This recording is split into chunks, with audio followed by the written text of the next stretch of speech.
Hello, and welcome to our Intro to Consulting Advice from CLA Alumni webinar hosted by CLA Career Services. My name is Laura Heilman, and I use she, her, and hers pronouns. I'm a career counselor in CLA, and I'm joined by my colleagues Beth Laurie from our employer engagement team, who will be facilitating our alumni panel today, and Katie Hins from our career counseling team, who will be managing the chat. Our plan for today is to provide a brief overview of consulting and then dive into our alumni panel. As a result of participating in this webinar today, we hope that you gain a broad understanding of the field of consulting within a variety of career fields, understand the advantages that liberal arts students bring to the field of consulting, identify core career competencies, skills, and experiences relevant to the field of consulting, and also begin to understand some of the recruiting processes involved in the field. So what is consulting anyway? For our audience members who are joining us live, feel free to chime in with your answers in the chat of what do you think of when you hear the word consulting?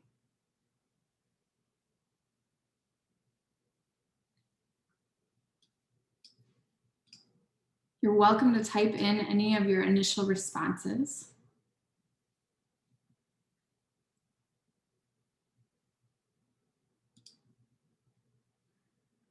The Oxford Dictionary defines consulting as the act of providing expert advice to a specific group of people.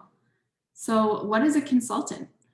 A consultant is someone who has some level of expertise in a given area that a particular group of people find valuable and are willing to pay for. It's pretty simple, really. If you think about if you have a problem that you're trying to solve and you want help with it, you typically ask someone who has knowledge on that topic or who has been there before. So really, consulting is about helping people solve problems and move from their current state to their desired state. We'll also like to mention that consultants typically fall into three main categories, including strategy and management consultants, corporate or internal consultants, and independent consultants. Strategy and management consultants are kind of what people think of when you hear the word consulting. They tend to be involved in larger consulting firms and are hired to help enterprise businesses improve strategy and operations or manage significant business events like mergers and acquisitions.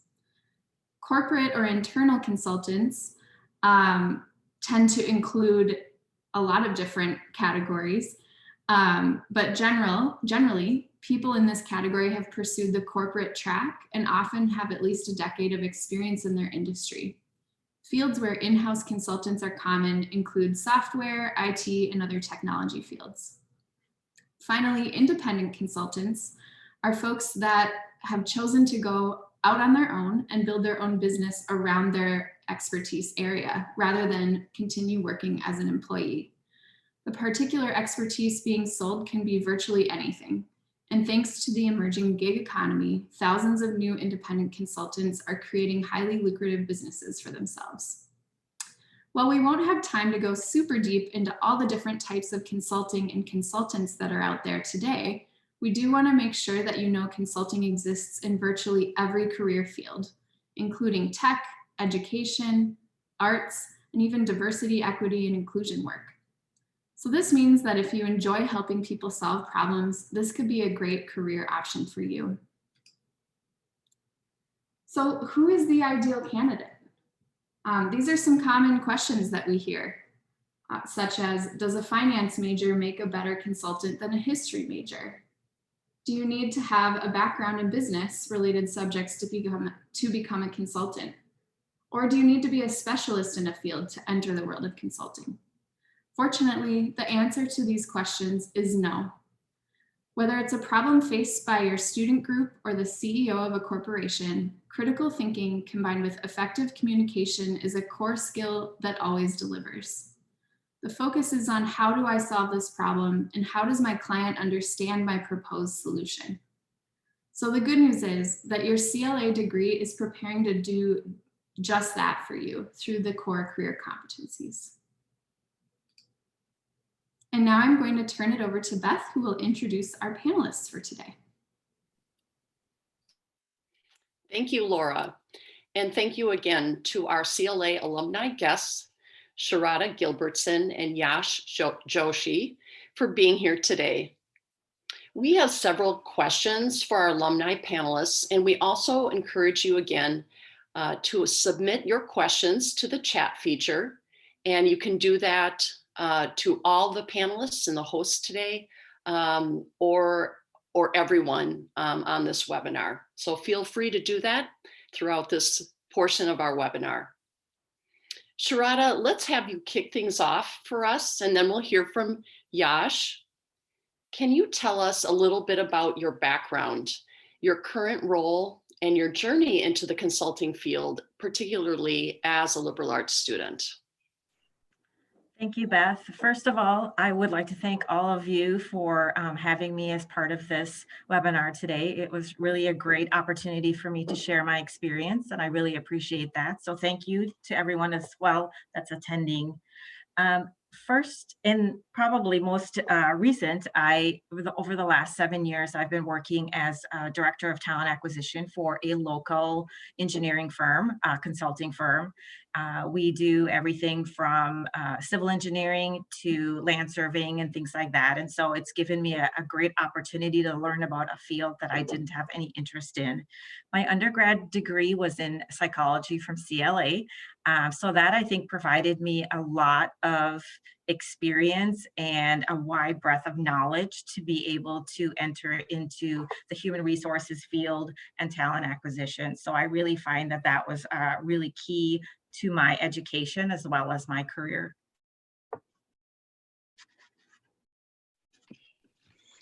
Hi, everybody. It's great to be on this panel today.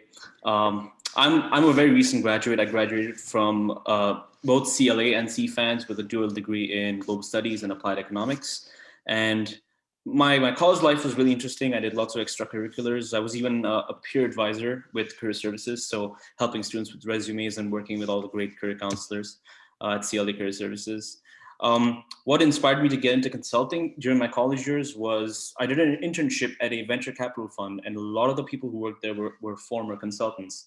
And I was really amazed by the way they asked questions, and they were so great at breaking down a problem. So the way they thought kind of resonated with the way I thought about things. So I decided to get involved with consulting on campus, and eventually got hired at Accenture as a consulting analyst.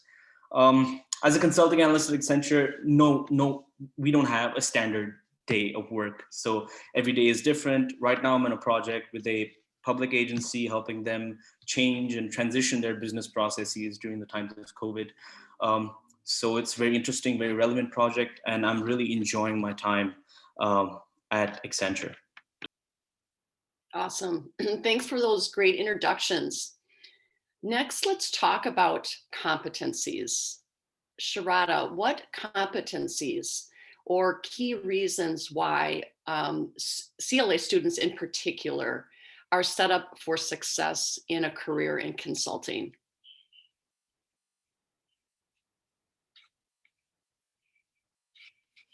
Oh, Sharada, I think you're on mute. Sorry about that. No worries. Some of the core competencies I feel that have been really helpful in my career has been really learning and mentorship, leveraging my networks has been a great opportunity for me to just, as Yash had mentioned, bringing in some of those folks that have done what I aspire to do, really learning about my business and really understanding all aspects of the business. So I've leveraged some of our internal, like our CFO has been a mentor of mine, just to understand and really gain business acumen types of knowledge. So I think important part is just communication is key in consulting. It is whether that's internal or external, understanding your clients, what they're looking, what solutions are they looking to you for their problems. And also I would say oral, the writing is really key as well. While we tend to do short bits and pieces of that these days, when you are facing a client or you are doing a project for them, I think it's critical to understand your written communication and really be proficient with that as well. You are conveying a message at all times, and so making sure your tone and all of those types of things are achieving your goal with your information, your strength, your consulting knowledge, because at the end of the day, that's what they're trying to leverage, is your knowledge and your experience to solve a specific problem. I definitely resonate with what Sharda said about communication. I think it's critical for a consultant to be able to, communicate in the way the client wants it, the way the client understands it. So that's very critical, and that's something that I developed in college through all the courses in CLA that I did. Mm-hmm. It's the variety that brought in my flexibility and versatility in being able to communicate in different ways. And other CLA career competencies that I thought about in college and developed was obviously teamwork. CLA, I know that I had lots of classes where collaborative work and teamwork was encouraged, and that definitely helped me in my time right now. Everything we do happens in teams. Nobody makes an individual decision. So that is definitely a competency that CLA helped me develop and that I find useful every single day. Awesome, great. So I have one more question for our alumni guests. And so we're looking for questions from you, and I see a couple coming in. So please add your questions to the chat. So our final question for Sharada and Yash is advice. So can you share some advice to the students that are on the webinar and will see this webinar in the future? What are some initial steps you would recommend that liberal arts take to learn more about consulting? What's been most beneficial to you, perhaps professional organizations you might want to talk about? So what advice would you have for our students today? Sure. I feel some of the places that really brought my knowledge up to speed and really gave me a lot of in-depth look at what human resources for me specifically, or talent acquisition locally here has been TC SHRM, which is a local arm of the larger Society of Human Resources Professional. During that being a member of that professional organization, I was able to leverage other peers or mentors through that organization. I was also able to learn of other ways that I could provide and really shore up my expertise in the human resources field. So I could go to my either company, or if I was doing a contracting or consulting project, I could leverage them to share some of those experiences and solutions that through my network. So I think joining a local organization specific to your area that you're hoping to be that expert in, as well as leveraging your own personal network, be that college campus, student groups, those types of activities. If you have a specific organization that is that really kind of helps you determine whether that's on LinkedIn. There are a lot of great groups and opportunities out there for you to be a part of and engage with as you build your knowledge from the get-go. I think those are great opportunities for you to kind of shore up what your end goal is going to be in a career. Awesome.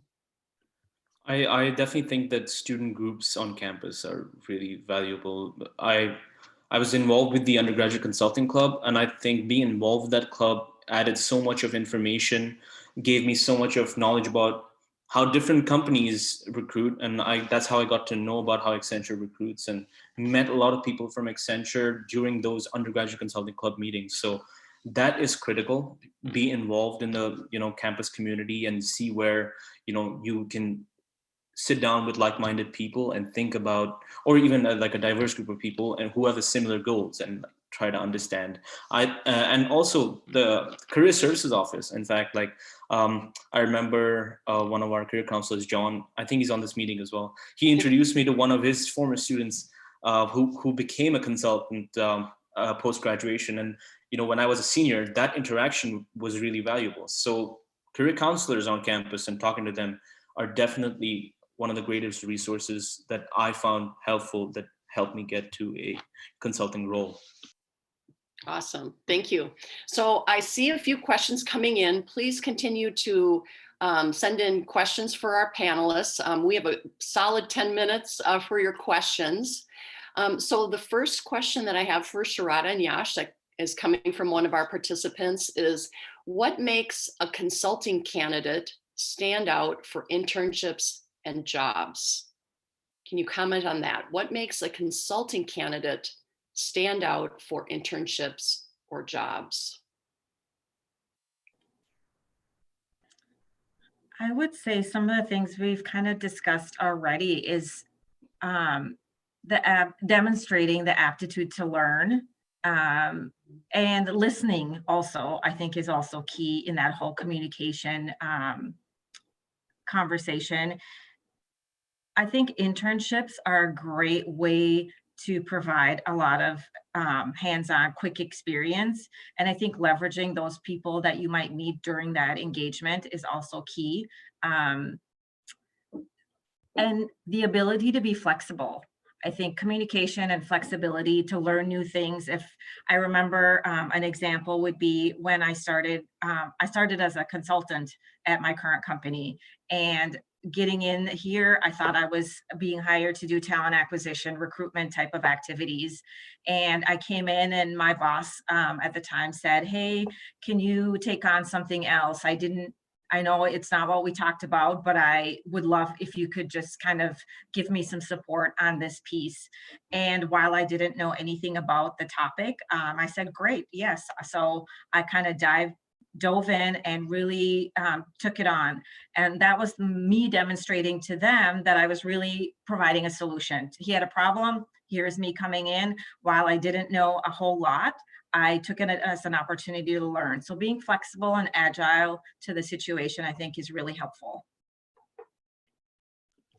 Yeah, those are really valuable points. I also think that in terms of making yourself different or creating a differentiator for yourself, creating your own unique proposition, I think it's more about discovering and figuring out who you are and presenting it to someone else, being able to describe yourself accurately.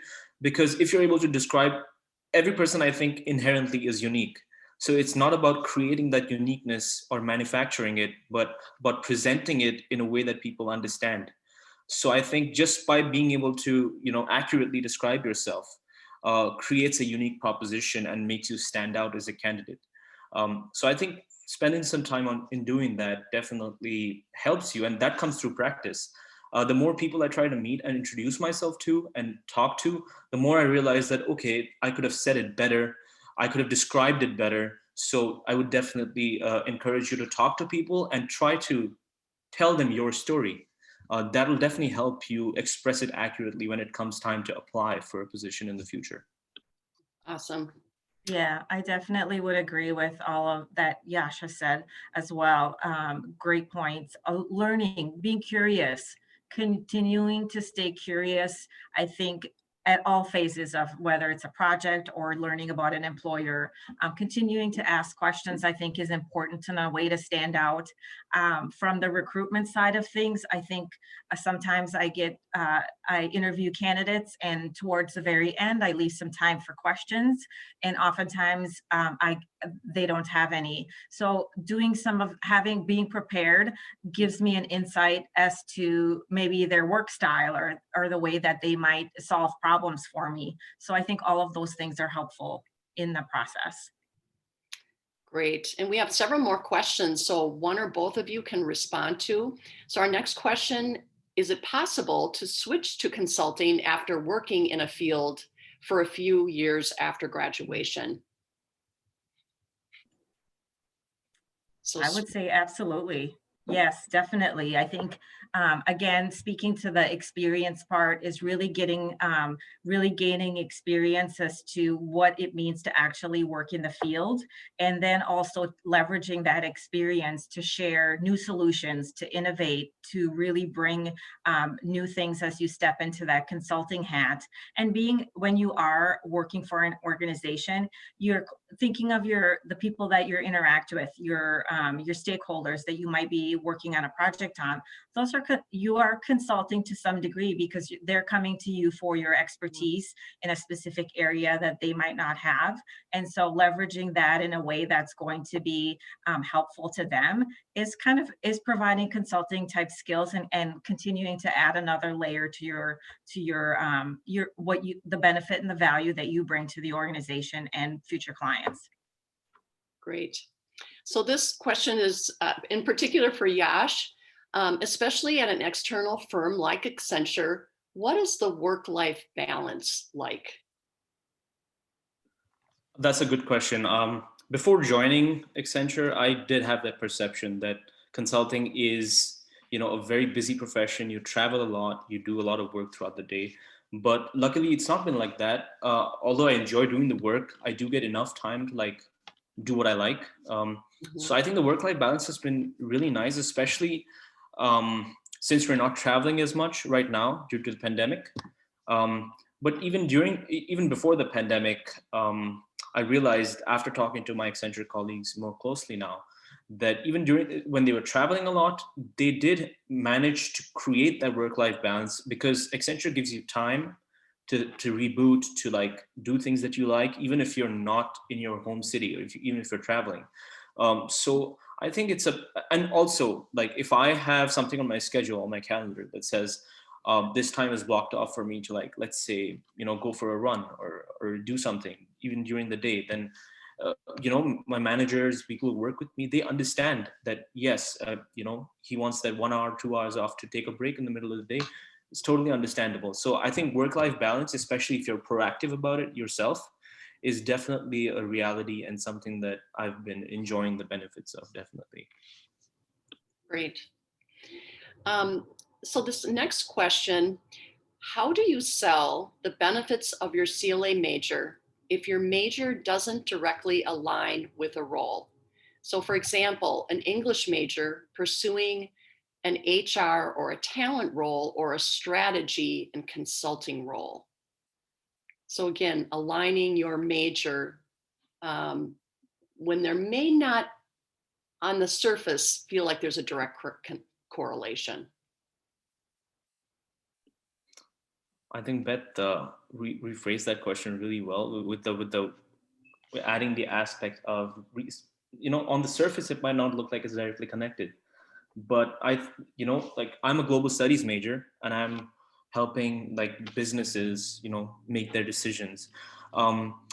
It's about not having that assumption with yourself that you might not be directly aligned. That has to go first, unless it's a computer. I mean, if you're a global studies major, you will not become a good computer software engineer or something like that. But for consulting, for strategy and management consulting, like I'm in, there is a connection. If a problem has to be solved, it can be solved in multiple ways. For example, if a company wants to increase its profits, it doesn't really have to be changing the finances of the company that leads to profits. If you understand, let's say, how governments work, you can help the company address a bigger market, help the company find out what the problem is in a better way than maybe a finance major could. So problems are multifaceted and they need people who have multifaceted approaches. So that's why every major is more than welcome, especially in the field I'm in. So you shouldn't worry about how you're relevant. You should be answering why you're relevant. So you can already come in with the assumption that you're relevant, especially for strategy and management consulting. That's not something to be worried about. Yeah, I would definitely agree. I think a lot of times my undergrad is psychology, was not even thinking about human resources or talent acquisition, anything of that nature, from when I was in CLA. And over the course of time, a lot of things or a lot of skills that I currently use in my profession and what I do on a day-to-day basis is dealing with people, really employee engagement, understanding the wellness of our company, and being able to communicate with a lot of different folks, really learning how to answer and ask questions in a thoughtful way, and really being empathetic to folks. And so all of those things I wouldn't have in a industrial psychology type of way. I wouldn't have really partnered those to begin with, but over the course of time, those are really relevant skills that I think have made my career successful. Awesome. So in the remaining minutes that we have, and I know we have some concluding information for you, but I'm going to ask a big question, and I'm going to ask our panelists to try to answer this in a very succinct way. It's a big, big topic, but a lot of students would like to know about the recruiting process for consulting, case interviews. Can you summarize that? And I know our students have to do a little bit more research, but can you summarize in a few words what that might look like? Sure, I think that's a great question. Obviously, different companies recruit in different ways, but a very common theme amongst some of the consulting firms that I interviewed for was that they had a case interview wherein they presented a problem and you had to basically break it down for them and suggest a solution. So to be able to do that properly, I think thinking about everyday life in an analytical way can help you develop that sort of acumen. So if you read something like on our article on your phone about world event or anything like that, it's important to be able to break that problem down, answer the question of why is this happening and how can we solve it. Those critical questions, answering them in everyday life. If it's like, I don't know, my heating system is not working right now at my house, and automatically I'm thinking about why it's happening and how can I solve it. It's a very simple human impulse, but like you being aware of that and thinking about it constantly and being, sharpening your mind will automatically result in a good result at a case interview because it's the way you think. So it's just a natural expression of the way you think at the end of the day.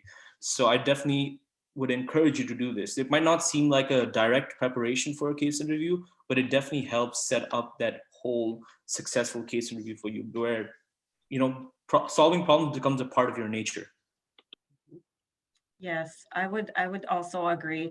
I think being able to express your problem solving abilities when you're consulting, when I'm hiring for our employees to be consultants for various clients, and when those interviews are going on, those technical expertise that those folks are looking for is how do you interact with a client? Can you share a time when you've interacted with a client and how did that conversation go with you?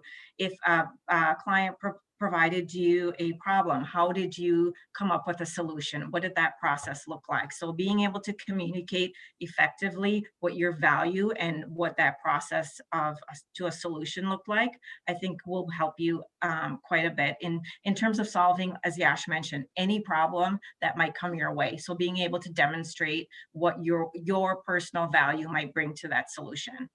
And the diversity of that solution. Just because I'm in psychology, I might have a engineering type, I might think of something differently. I may bring another facet to the conversation that might not have been there before. Thank you for your contributions today, Sharada and Yash, and I'm going to turn it back to Laura. All right.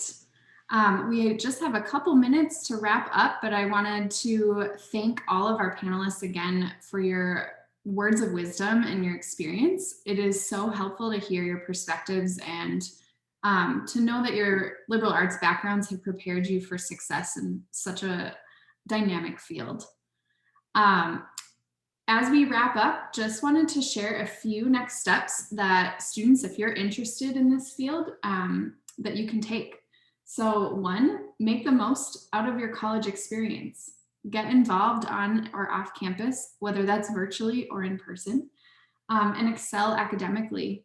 Focus on the things that matter to you and prioritize your time accordingly. Engage with alumni and employers. Utilize our online resources like Maroon and Gold Network, LinkedIn, and Gold Pass to connect with people. And finally, utilize career services. Each college has their own career services center. So if you are CLA, you will utilize CLA career services. If you're a part of another college, you will have another career center that you can go to connect with alumni and attend employer events. Sign up for our CLA career field updates to be in the know about upcoming events and internship and job opportunities, or meet with a career counselor to discuss next steps. One event that I wanted to make sure to highlight that is happening later next week is our informational interviewing for CLA students event. This is brand new and it will feature employers from the healthcare and science field, as well as business and communications field. Students who sign up will get a chance to meet one-on-one with employers and alumni in these fields to simply just practice your networking skills, ask questions about alumni or professionals' career paths, and just get used to virtual interview platforms. So we definitely encourage you to check out Gold Pass if you're interested in learning more about that. And with that, I think we're going to go ahead and wrap up our time.